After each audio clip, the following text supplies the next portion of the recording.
الحمدللہ وکفا وسلام علی عبادہ الذین اصطفى اما بعد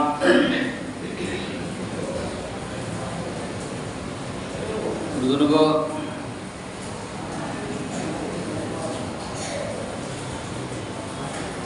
ابھی آپ حضرات نے حضرت مفتی صاحب سے سنا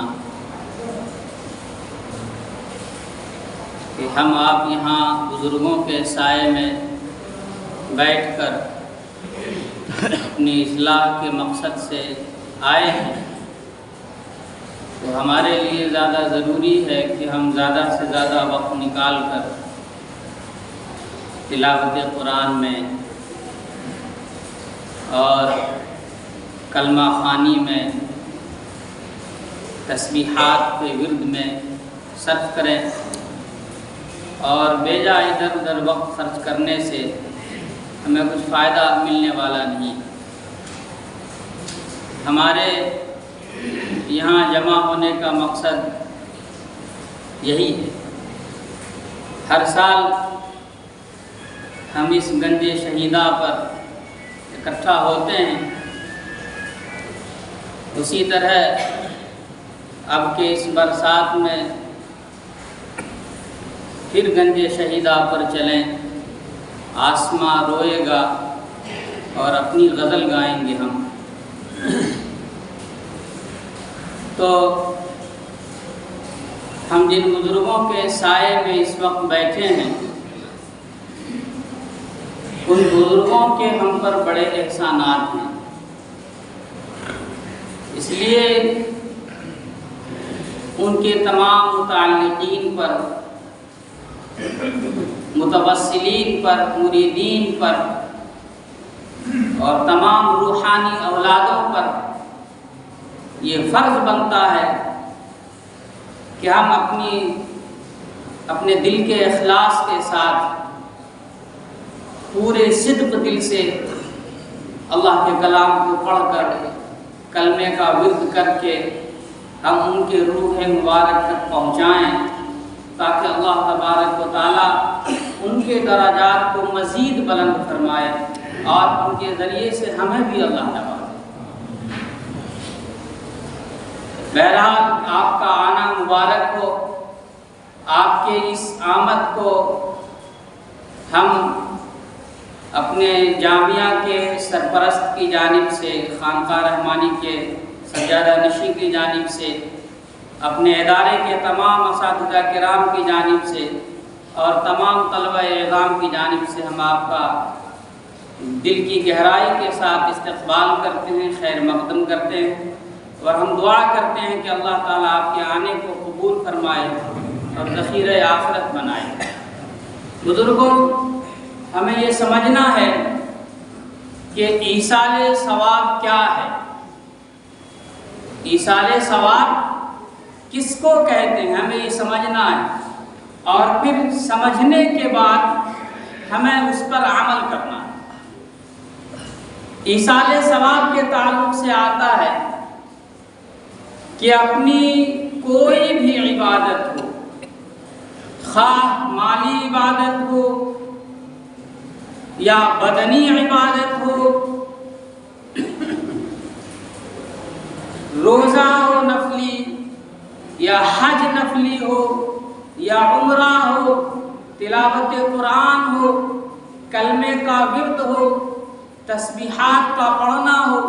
یہ جتنی ساری نفلی عبادتیں ہیں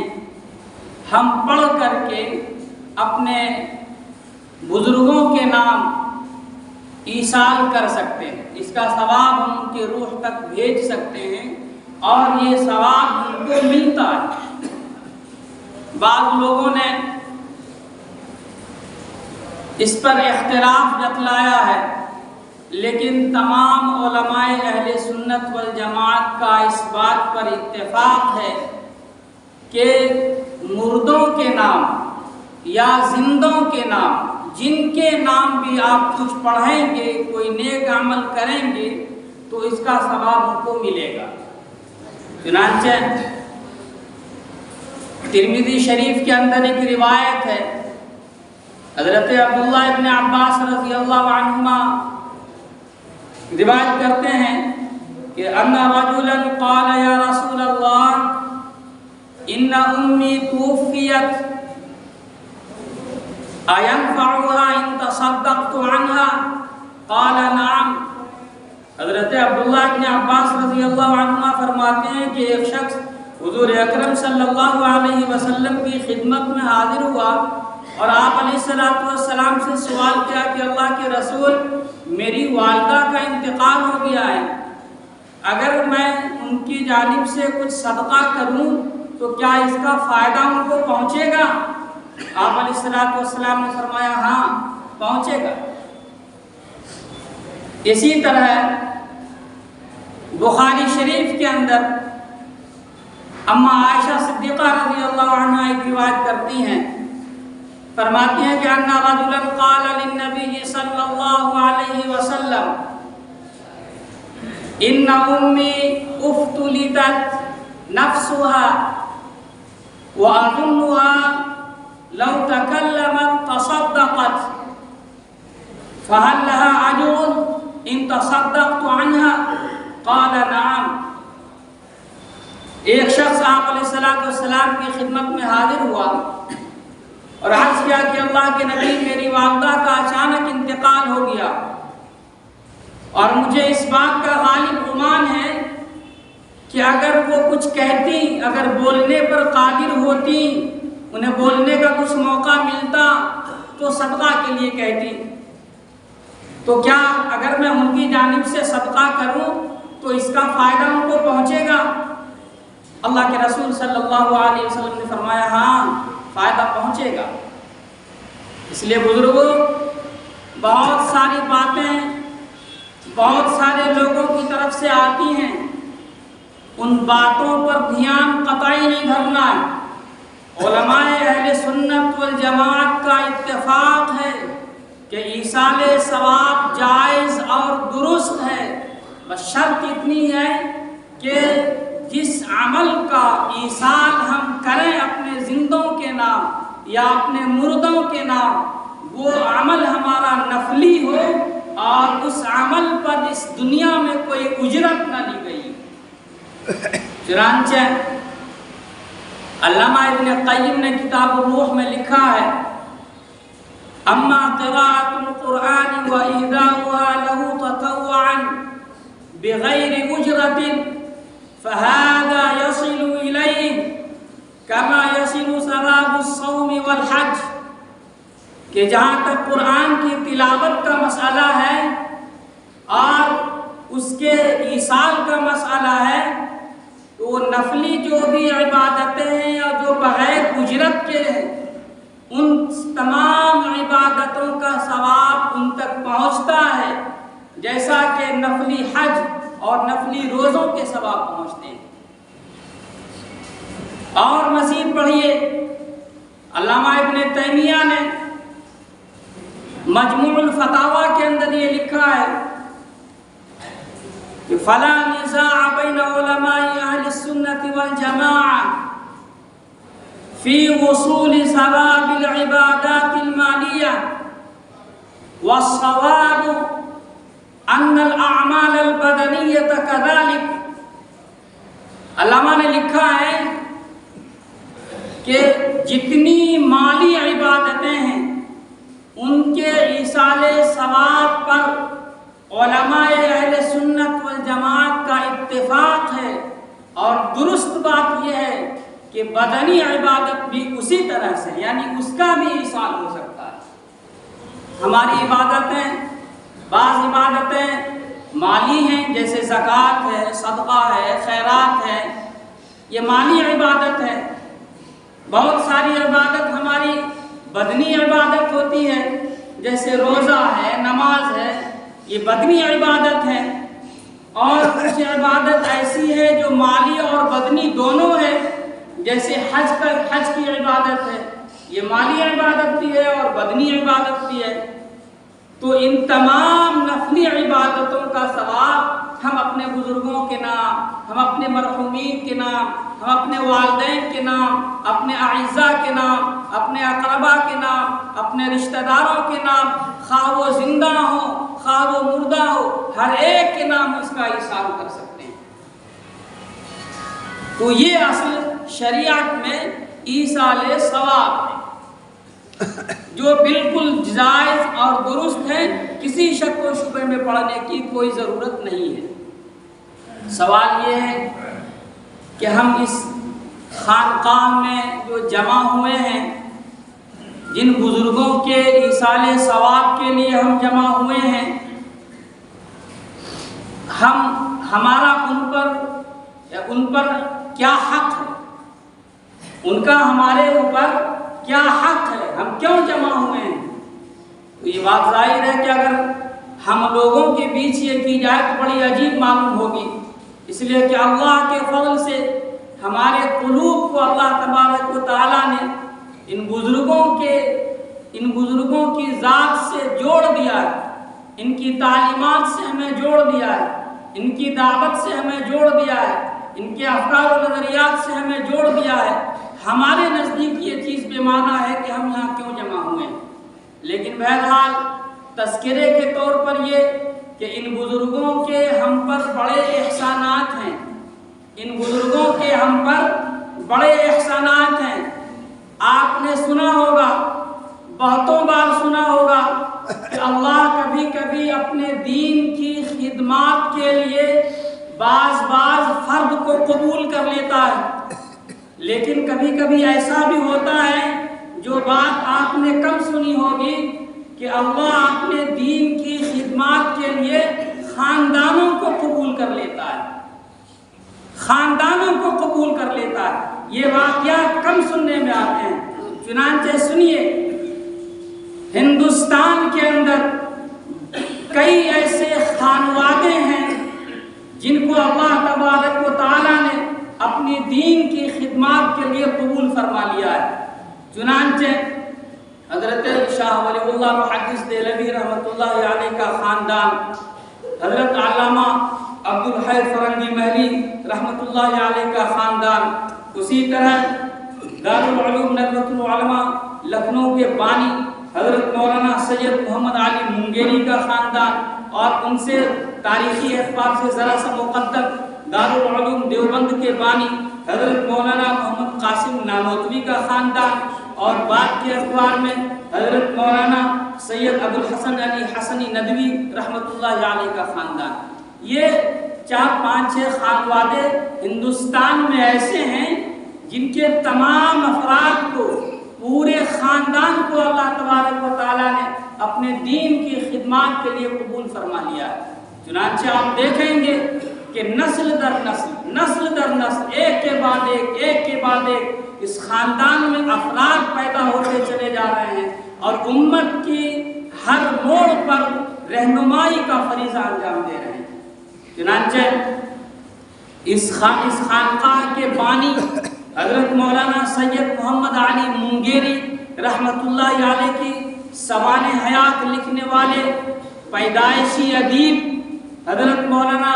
محمد الحسنی رحمۃ اللہ علیہ نے لکھا کہ اس خاندان میں حضرت شاہ عبد القادر جیلانی رحمۃ اللہ علیہ کے بعد سے حضرت مولانا محمد علی منگیری رحمۃ اللہ علیہ تک کوئی دور ایسا نہیں گزرا کہ اس خاندان میں بزرگ نہ رہیں، اللہ کے ولی نہ رہیں۔ لیکن ایک تاریخی بات یاد رکھیے اور اس کو نوٹ کیجئے، میں اس سے قبل بھی ایک آدھ جگہ یہ بات عرض کر چکا ہوں اور آج پھر کر رہا ہوں کہ میں اس سلسلے میں اضافہ کرتا ہوں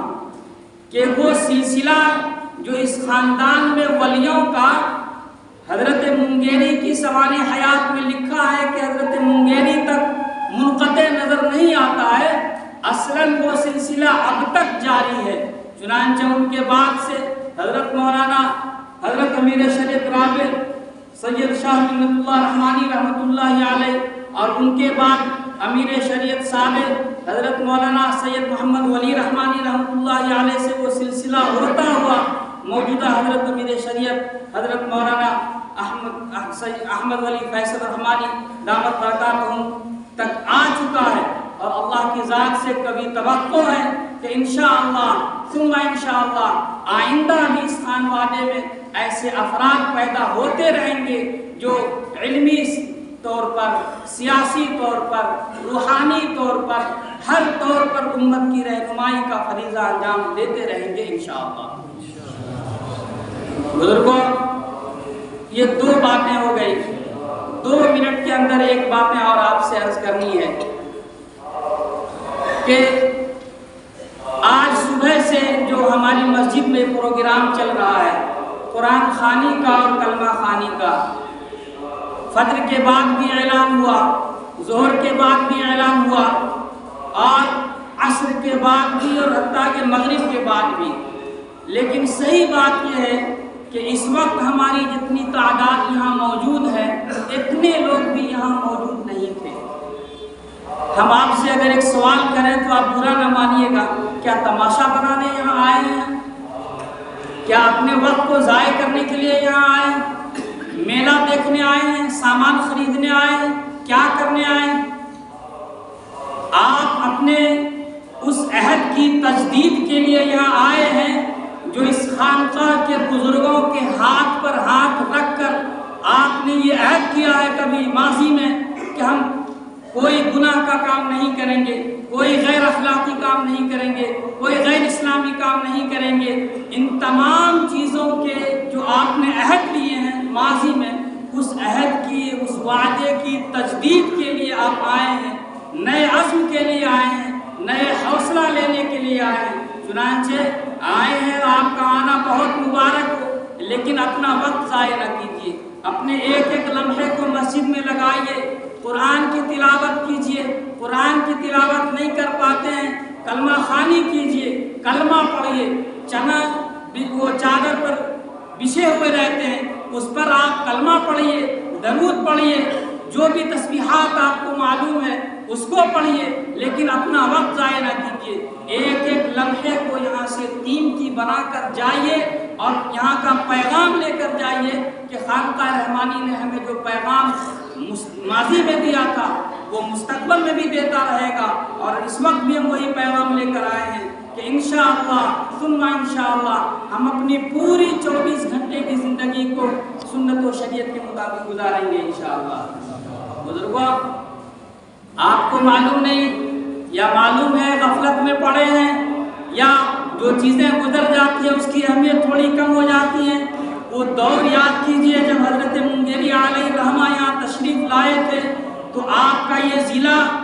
اس کا رقبہ اس زمانے میں بہت بڑا تھا، یہ بیگو سرائے اور کھگڑیا اور حتیٰ کہ سہرسہ کا سری بختیار پور کا علاقہ، یہ سب اس ضلع میں شریک تھا، اس کا رقبہ اتنا بڑا تھا۔ یہ پورا ضلع اور بغل کا ایک ضلع بھاگلپور خاص طور سے، یہ پورا کا پورا ضلع قادیانیت کی زد میں تھا۔ لوگ ایمان سے پھر رہے تھے، اپنے ایمان کا سودا کر رہے تھے، اخلاقیات کا سودا کر رہے تھے، قرآن سے منحرف ہو رہے تھے، دین سے منہ موڑ رہے تھے اور آخری نبوت کا انکار کر رہے تھے۔ ایسے نازک دور میں حضرت منگیری علیہ الرحمہ یہاں تشریف لائے اور انہوں نے اپنے دن کو دن نہ سمجھا، رات کو رات نہ سمجھا، حتیٰ کہ اپنے تہجد کے اوقات کو بھی اس باطل فرقے کی تردید کے لیے وقف کر دیا، اور ہمیں اور ہمارے ایمان کو، ہمارے اخلاق کو، ہمارے اسلامی اقدار و روایات کو بچایا اور اس کی حفاظت کی۔ آج ہم یہاں آ کر کے تماشا بنا رہے ہیں، وہ ہمارے بغل میں لیٹے ہیں، ان کی روح کو کل قیامت میں کیا جواب دیں گے آپ کہ ہمارے وہاں اکٹھا ہو کر کے آپ کھچڑا ملیدہ کھاتے تھے؟ ڈھول تماشا یہاں بنانے آئے، دکانداری دیکھنے آئے، میلہ دیکھنے آئے، آخر کرنے کیا آئے ہیں آپ؟ کیا ان کا یہی پیغام تھا کہ یہی پیغام انہوں نے ہمیں دیا تھا؟ بزرگوں، انصاف کا تقاضا یہی ہے، احسان شناسی یہی ہے کہ ان کے ایک ایک قول کو یاد کیجئے، ان کے ایک ایک فرمان کو یاد کیجئے اور اس پر عمل کرنے کی کوشش کیجئے، اور یہی جو یہاں آ کر کے آپ پورا کا پورا وقت لگائیں گے قرآن کی تلاوت میں، کلمہ خوانی میں، تسبیحات میں، اوراد و وظائف کے اہتمام میں، یہ یہ جو کام آپ کریں گے اور پھر ان کے جو افکار و نظریات ہیں، ان کے جو بتائے طریقے ہیں، ان کی جو دی ہوئی تعلیمات ہیں، ان کے جو بتائے ہوئے راستے ہیں، اس پر جب چلیں گے تو یہ صحیح معنوں میں ان کے لیے ہماری جانب سے، آپ کی جانب سے، ان کے جاننے والوں ماننے والوں کی جانب سے، ان کے حقیقت مندوں کی جانب سے، ان کے مریدین کی جانب سے، ان کے متوسلین کی جانب سے، ان کے روحانی اولادوں کی جانب سے یہی سچی خراج عقیدت ہوگی۔ کریں گے انشاءاللہ ہم لوگ۔ اللہ تعالیٰ سے دعا ہے کہ اللہ تعالیٰ آپ کو اس عزم پہ کھرا اتارے اور کہنے سے زیادہ عمل کی توفیق مرحمت فرمائے۔ وآخر دعوانا الحمدللہ رب العالمین۔